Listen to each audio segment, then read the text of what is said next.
All right. Let's see if we're live. And it looks like we are live.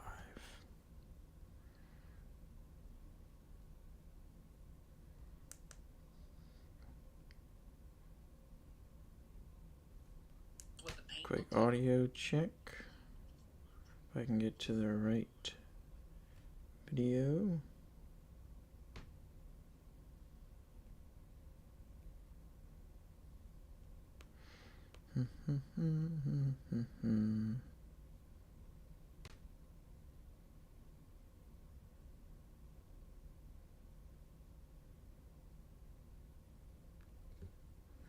Says public.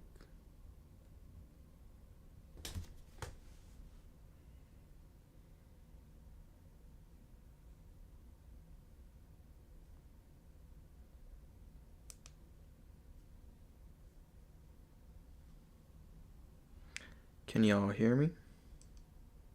Looks like it's good. Can y'all hear me? All right.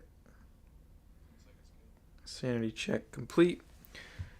How's it going, everybody? Welcome back to another video. Today we're going through a recap of MLS Fantasy Round 23. And we'll take a look at MLS Fantasy Round 24. So as usual, lineup for today's video, we'll do a recap of Round 23. We'll do some reviews of the MLS Fantasy Picks leagues. We'll talk through 5 fantasy takeaways from the last round, key considerations for the next round, my locks for the week, clean sheet hunting, the final third, clearance rack, armband, and the weekly poll. So let's get started. So recap of round 23. Very pleased with how I did round 23. I ended with 85 points for the round, had a week rank of 497. Overall rank moved up from about 150 something to 138, so always good to see improvement. So I did an auto roo. I had Zinkernagel and Musa on the bench, so I got 9 from Zinkernagel, 7 from Musa. I'll take both of those. And I went with the heel captain, which I was very happy with. The matchup was great. At home, Carlos Heel, you got to take him. And then rest of the squad, Feingold came through. Very disappointed, especially as a Philly fan, to see us give up the win and the clean sheet to Toronto late in the game. So that was rough. And then Austin let in some goals, so I lost the clean sheet with Heinz Ike. I was between him and Biro. Looks like Biro ended up getting a goal. So yeah, take your pick there. Evander letting us down with the 3. It happens. I feel like Evander is not always consistent, but still someone that you look at every week when it comes to fantasy. Buanga, I probably would have switched him, though I didn't check lineups. I checked lineups late, and he wasn't starting. Though he did come in at the half, and he got his PK goal, so I like to see that 7. And Arango, a bit disappointed with that 4, so unlucky to see that. And then Blake lost the clean sheet, as I said, moved over to Minnesota, who let in some goals as well, so only got 2 from St. Clair. Berhalter wanted to take a bit of a flyer, bit of a differential pick. Probably should have gone with someone more reliable like Dreyer or Mukhtar, but what's the fun in that? So that's how last round went. Very pleased with the round. These auto roos have been working out for me. Okay, let's take a look at the leagues. So the Open League, great scores, even in the 100s. Shout out to Deeb here with the 102. We got 90s, 80s, 70s. Very, very competitive league. Love to see that. I'm currently floating at about 19. So I think I'm moving up the ranks. But yeah, very, very challenging league here. Love to see that.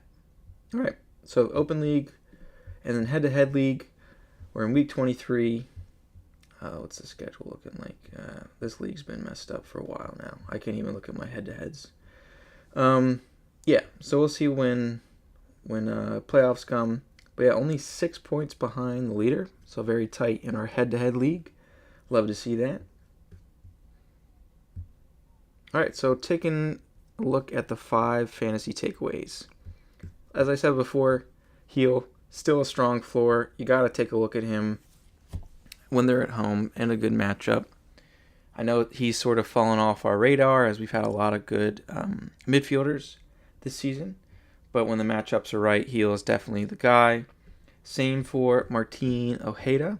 Orlando absolutely stomped Miami 4-1.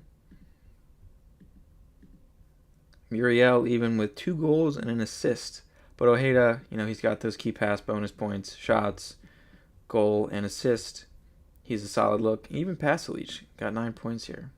So good to see that. Orlando is certainly buzzing from an offensive standpoint. And also, Anders Dreyer. I think that was a good matchup. Away players have been doing pretty well recently. Goal, assist, clean sheet, key passes, shots on goal, bonus points as well. I would definitely keep looking at Dreyer, probably someone I overlooked last week, but keep an eye on him still. Also, I would say there aren't too many clean sheets. I wouldn't have picked Dallas to get a clean sheet. San Diego away, Charlotte against Cincinnati, didn't see that coming, and then Seattle absolutely stomping the Galaxy. So, the auto roul's been working out for me. I feel like it's been pretty fun just to pick a few different middies and forwards to put on the bench and then look at those attacking defenders. I think we're getting an idea. Wagner, not as reliable as he used to be, but someone like Feingold as well. Freeman from Orlando. I don't think they got the clean sheet now. Let's see how many points he ended up getting as I was taking a look at him.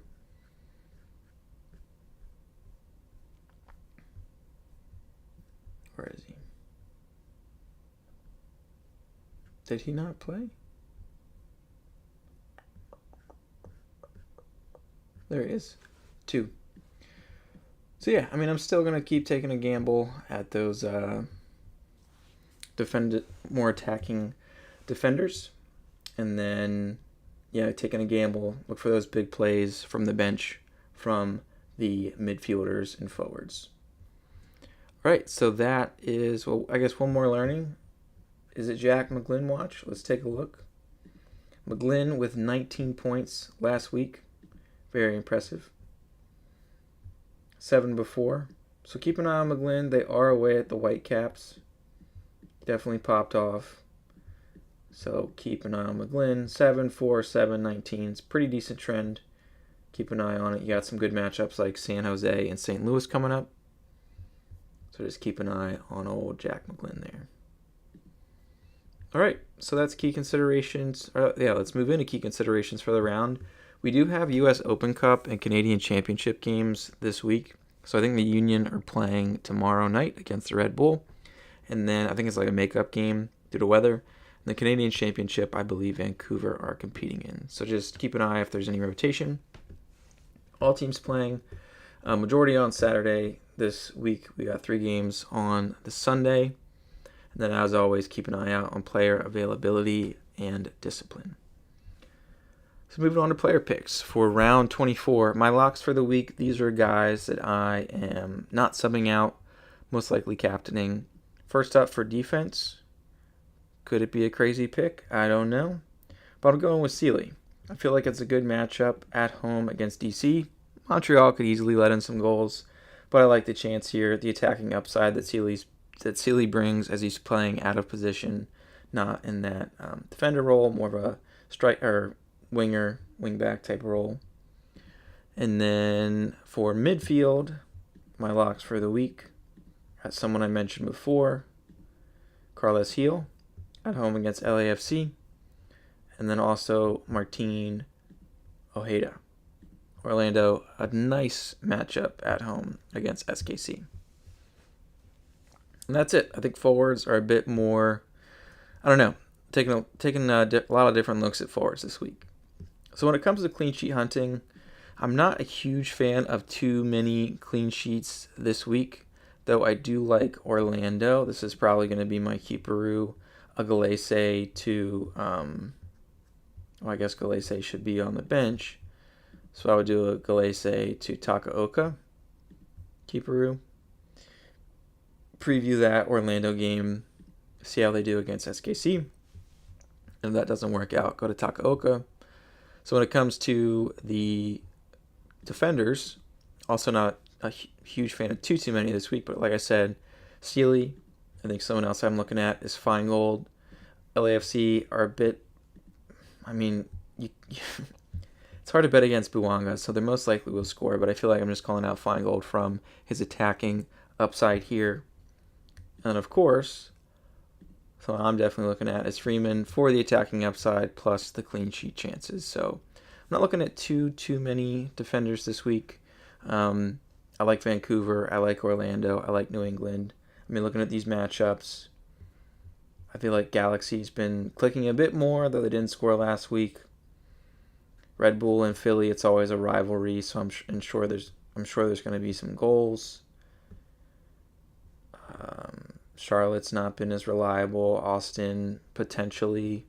Chicago, no. Minnesota against a buzzing Seattle. Hard to bet on Colorado and Atlanta. I would expect Cincinnati to score. I expect Nashville to score. San Diego maybe against San Jose, but again, that's away. So yeah, there's just not a lot of defensive matchups that I like this week. So again, just doing that auto-roo with 3 defenders starting outright. Okay, so moving on to the final third. Middies that I like. I call this guy out a lot. I'm sure you guys are sick of it. But Mr. Zinkernagel, he got 9 last week. Chicago's attack looks good. It is hard to tell because there's so many mouths to feed. You've got Bamba, you've got Gutierrez, you've got Zinkernagel, you've got Kuipers. But Zinkernagel's a bit more reliable. He has let me down once or twice, like a 2 here. But yeah, 11, 7, 9. Don't mind the 4 there, 13. Yeah, I just feel like he's pretty reliable, and it's a good home matchup against St. Louis. Evander, I mean, you can't fade Evander. It's very hard to. They are away, but it's a good matchup against Portland, his old team. So could go out for some revenge goals there. And as I said, Dreyer, it's a great matchup against San Jose, who let in some goals. And yeah, as we've seen this year in MLS, a lot of away players are scoring well. So just keep an eye on that. I think I'm going to keep the away trend going. We're looking at those top middies. Hani Mukhtar against NYC. And of course, well, maybe this is more of an outlier, but Pasalic. I said, Ojeda, do you want to go crazy and stack Orlando attack? You might as well. Yeah, 9 goals. Or 9 points. So yeah, those are the guys I like from a midfield perspective. And then forwards, I most likely, or I may not be picking some New England defenders if I am going with Bouanga. I most likely will. He's been doing great. I mean, he got his PK goal. It is good to know. Oh, look, Sonny's in the game. Heung-min Son. I don't know if I'm saying his name correctly. But yeah, good to see Son. That makes me curious. Is Muller in the game? Let's see, Mini. Muller?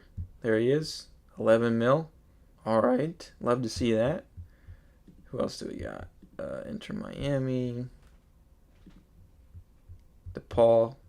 All right, so they just went big money here. 11 mil.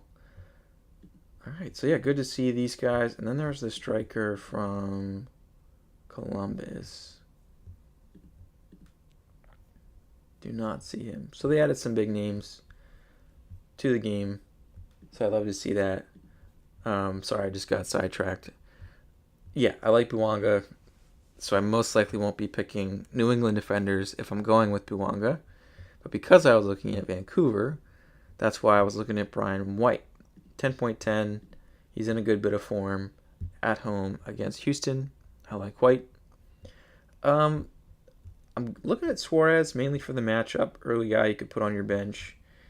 I don't know if he's been... I haven't checked his stats recently. So yeah, I mean, decent bonus points, honestly. 7s. You got 7. We'll see how he does with DePaul.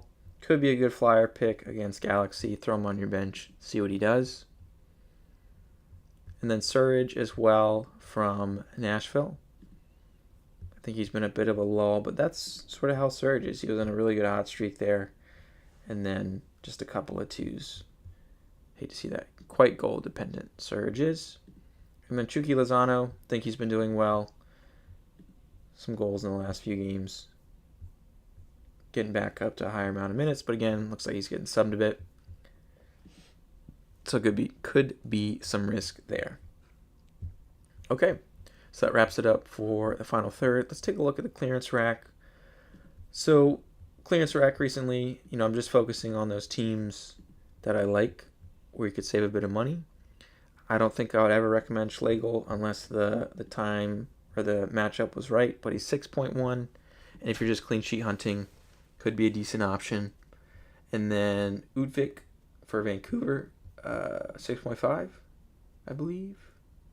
He played last game. So a cheap option if you want a piece of that Vancouver defense at home against Houston. Moving on to middies.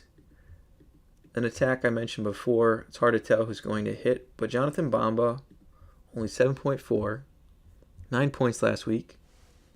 If you need to save some money, take a look at Bamba.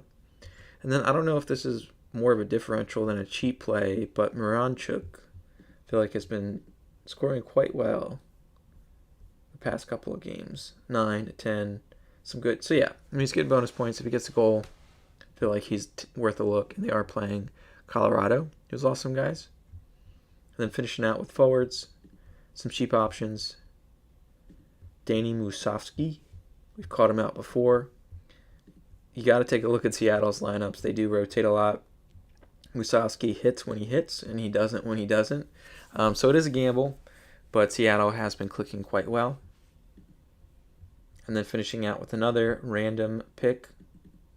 Not Columbus, but Colorado. Darren Yappi. 2 goals last week. Played the 90. 13 points. Yeah, take a look at lineups. Maybe he's a new starter, new full 90 player at only 6.8. It's a good look, and they're playing Atlanta, so it could be a fun differential play. Okay, so moving on to my captain's picks, the armband section. As I said before, these are my locks. So Carlos Heel, and then Martin Ojeda. Maybe leaning more towards Ojeda just because I like the matchup a bit more. And then, of course, our Messi replacement, Mr. Denny Buwanga. They're our way. New England's defense is looking a bit better, but you got to take a look. Man, it's great we got the new guys added to the game. All right, so that wraps it up for the armband. Let's finish things off with the weekly poll. So this week I changed it up a bit. I actually caught out some strikers. I know I've been doing midfielders a lot recently, and it is good to see Heel did finally score more points than Zinkernagel. We broke the curse of the weekly poll. So yeah, I've got Brian White versus Suarez, similar price point. Both are at home. I would probably vote for White. I do think I have both guys in my lineup currently, but we'll see how things play out. Cool. So that wraps it up for me this week. Thanks all for watching. Hope you had a good round 23, and good luck in this upcoming round 24. I'll see you next time.